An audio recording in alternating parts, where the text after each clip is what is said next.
Hello students, welcome to school Rupam. আজকের এই ভিডিওতে তোমাদের প্রথম পর্যায়ক্রমিক মূল্যায়ন ভূগোলের গুরুত্বপূর্ণ 3 এবং 5 নম্বরের প্রশ্ন আলোচনা করব। তোমাদের যে প্রথম পর্যায়ক্রমিক মূল্যায়ন সেটি অনুষ্ঠিত হবে তোমাদের এই 6টি অধ্যায়ের উপর ভিত্তি করে। এই অধ্যায়গুলি হলো 1 নম্বর অধ্যায় আকাশ ভরা সূর্যতারা, 2 নম্বর পৃথিবী কি গোল, 3 নম্বর তুমি কোথায় আছো, 4 নম্বর পৃথিবীর আবর্তন, 5 নম্বর আমাদের দেশ ভারত, 6 নম্বর আমাদের দেশ ভারতের ভূপ্রকৃতি ও নদ নদী। তোমাদের এই পরীক্ষাটি অনুষ্ঠিত হবে 30 নম্বরের, এবং এই 30 নম্বরের মধ্যে প্রায় অর্ধেক নম্বর 15 নম্বর তোমাদের বড় প্রশ্ন আসবে, অর্থাৎ সেখানে 3-5 নম্বরের প্রশ্ন আসবে। তো আমি এই ভিডিওতে তোমাদের 8টি করে মোট 16টি প্রশ্ন এখানে আলোচনা করব, যেগুলি থেকে তোমরা পরীক্ষায় কমন পাবে। তো চলো ভিডিওটি শুরু করি। আর ভিডিওটি শুরু করার পূর্বে তোমাদের কাছে অনুরোধ, চ্যানেল নতুন হয়ে থাকলে চ্যানেলটা অবশ্যই সাবস্ক্রাইব করে নেবে এবং ভিডিওটি বন্ধুদের সঙ্গে শেয়ার করে নিও। তো প্রথমে দেখো 5 নম্বরের প্রশ্ন। 1 নম্বর প্রশ্ন, চাঁদের পরিবেশ সম্পর্কে চন্দ্র অভিযানকারী দলের অভিজ্ঞতার বিবরণ দাও। 2 নম্বর, দিগন্ত রেখা কাকে বলে? পৃথিবীর আবর্তন গতি আমরা বুঝতে পারি না কেন? আবর্তন গতি না থাকলে কি হবে? 3 নম্বর, উষা ও গোধূলি কি আন্তর্জাতিক তারিখরেখা বাঁকিয়ে আঁকা হয়েছে কেন? এটা 2+3 এভাবে আসতে পারে।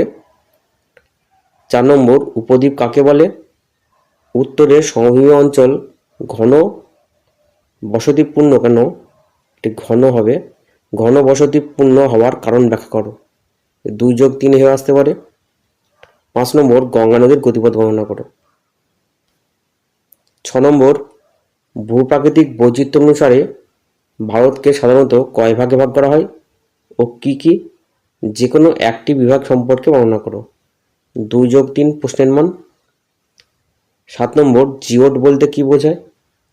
ভারতকে নদীমাতৃক দেশ বলা হয় কেন? এটিও 2+3 এভাবে আসতে পারে।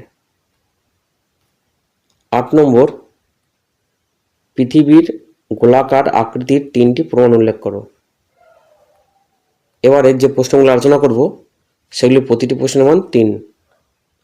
1 নম্বর প্রশ্ন, প্রতিবেশী কাকে বলে? ভারতের চারিদিকে প্রতিবেশী দেশের নাম উল্লেখ করো। 2 নম্বর, স্থানীয় সময় ও প্রমাণ সময়ের মধ্যে পার্থক্য লেখো। 3 নম্বর, অক্ষরেখা ও দ্রাঘিমা রেখার 3টি পার্থক্য লেখো।